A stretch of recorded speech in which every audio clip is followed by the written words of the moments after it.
My dad spent the whole morning fixing my graduation cap and telling relatives how proud he was. So why did he keep staring at the microphone instead of looking at me? The morning of my graduation felt strangely perfect. My mom was fixing the collar on my gown while my dad stood nearby holding my cap, smiling in a way I hadn't seen since I was a kid. After years of late night shifts, student loans, and barely sleeping through finals week, I kept thinking, we finally made it here. The auditorium was packed with families cheering as students lined up near the stage. My name was already printed in the program, Manuella Morales, honors graduate. Even my dad had spent the morning telling relatives how proud he was, and for the first time in years, I actually believed him. But right before they called my row to stand, I noticed something strange. My dad wasn't clapping with everyone else anymore. He was staring at the microphone near the stage like he was waiting for his turn. I remember trying to ignore the feeling crawling up my stomach. My dad, Victor, had always been hard to read. One minute he could joke with strangers like the nicest man alive, and the next he'd go completely cold over something small. Growing up, I learned how to survive around his moods by staying quiet and making things easier for everyone else. But that morning had felt different. He'd taken photos with me outside the auditorium. He'd even wrapped his arm around my shoulder while my mom, Elena, wiped tears from her eyes. My dad never liked emotional moments, so when he looked at me and said, "You actually pulled it off," I held on to those words harder than I should have. Because getting here hadn't been easy. Most people at graduation only saw the gown and honors cord. They didn't see the overnight warehouse shifts. They didn't see me sleeping in my car between classes sophomore year because gas was too expensive to drive home twice. They didn't see me eating vending machine crackers for dinner while trying to finish research papers before sunrise. My parents knew all of that. At least, I thought they did. I kept walking. As our row slowly moved closer to the stage, families kept cheering every time a name was called. My best friend Jasmine leaned over and whispered, "Your dad actually looks proud today." I smiled, but something about that sentence stuck with me. Because when one of my professors stopped near our seats to congratulate me for earning a scholarship renewal, my dad's expression changed for half a second. It was small, almost invisible. The smile disappeared, his jaw tightened. Then it came back like nothing happened. I told myself I was imagining things. The announcer finally called my name. I stood up, my hands shaking, hearing applause rise around the room as I stepped toward the stage. And that's when my father started walking toward the microphone. At first, people thought my dad was part of the ceremony staff. That's what made the moment feel so confusing. He walked calmly along the edge of the stage like he belonged there, adjusting the sleeve of his jacket while students ahead of me kept receiving their diplomas. A few parents even smiled at him as he passed. My mom stayed seated in the front row, clutching her purse tightly in her lap, her eyes fixed on the floor. I slowed down near the stairs leading onto the stage. Something felt wrong. The dean noticed my dad approaching the microphone and reached out like he was about to stop him, but my father spoke first. "Before anyone claps for her," he said, his voice echoing through the auditorium speakers, "there's something people should know." The entire room went quiet. I felt every pair of eyes turn toward me at once, my body locked in place. My dad looked directly at me, not angry, not emotional, almost calm. "Manuella didn't earn this degree honestly." A nervous laugh broke somewhere in the audience, but it died fast when he kept talking. "She cheated her way through school," he said. "Used sympathy, excuses, whatever she could to get special treatment." The dean stepped closer, whispering something to him, but my dad ignored it. You should be giving this diploma to students who actually worked for it. My chest felt tight so suddenly I could barely breathe. People had started pulling out their phones. I looked toward my mom, waiting for her to stand up, to say something, anything. But she just sat there silently. Then she gave the smallest nod. My mom nodding after he accused me honestly hurt more than the microphone speech. Why did that feel rehearsed somehow? That hurt worse than hearing my father speak. A few classmates stared at me in disbelief. Others looked uncomfortable, avoiding eye contact completely. Jasmine stood halfway out of her seat, like she wanted to come help me, but I couldn't move.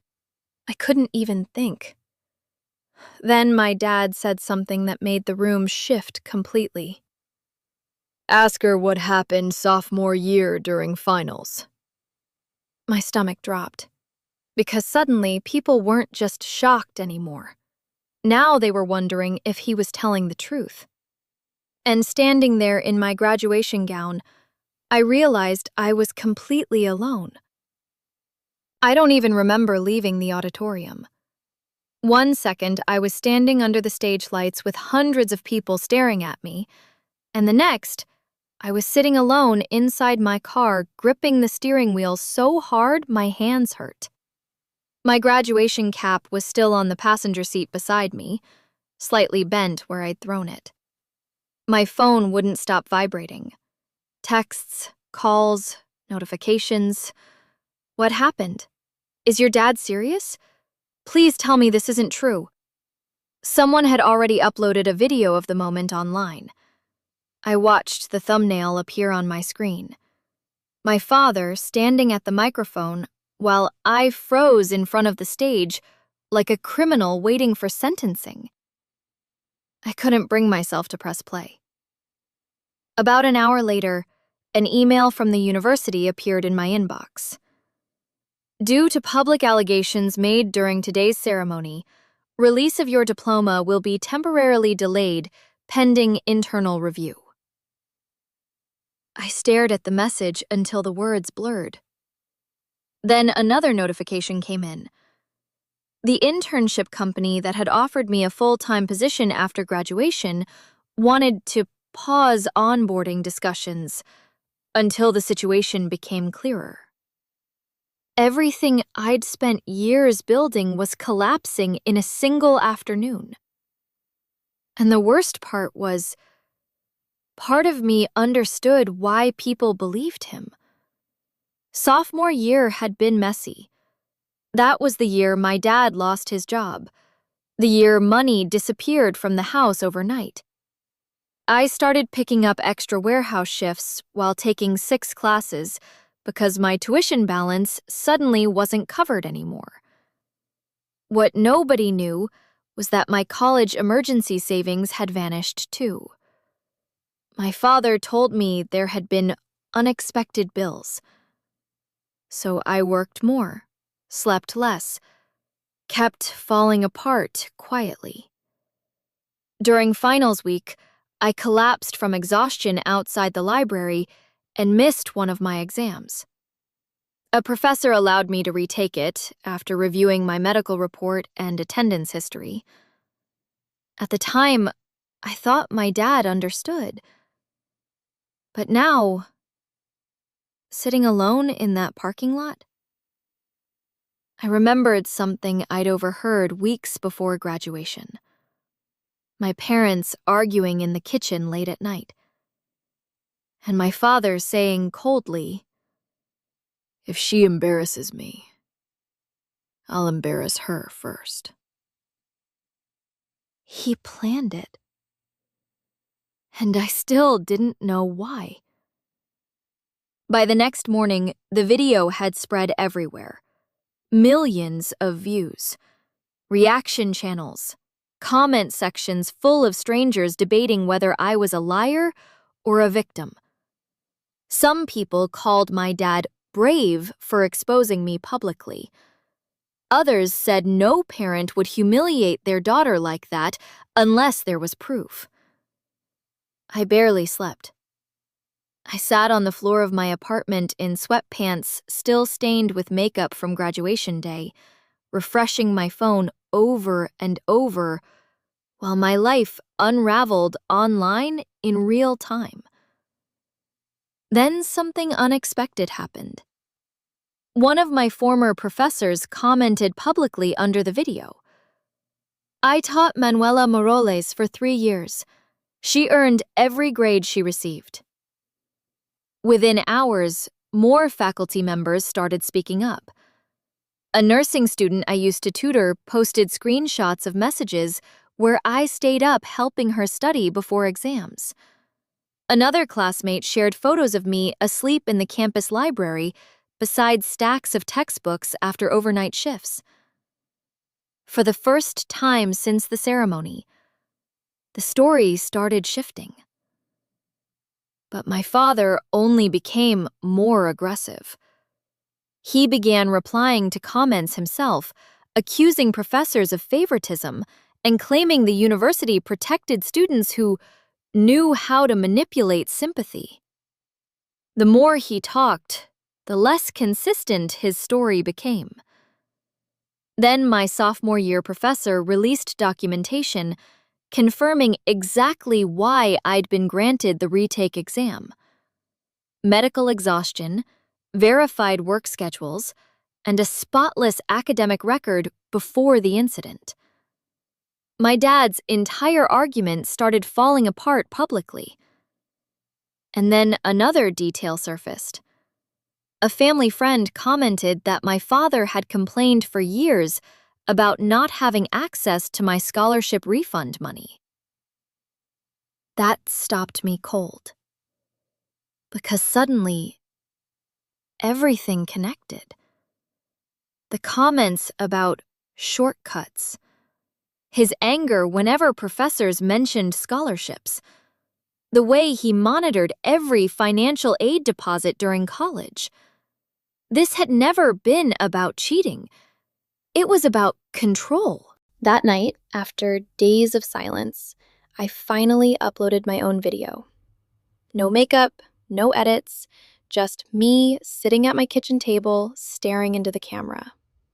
And the first thing I said was, I spent most of my life trying to earn my father's approval. Graduation was the day I realized he never wanted me to succeed beyond his reach.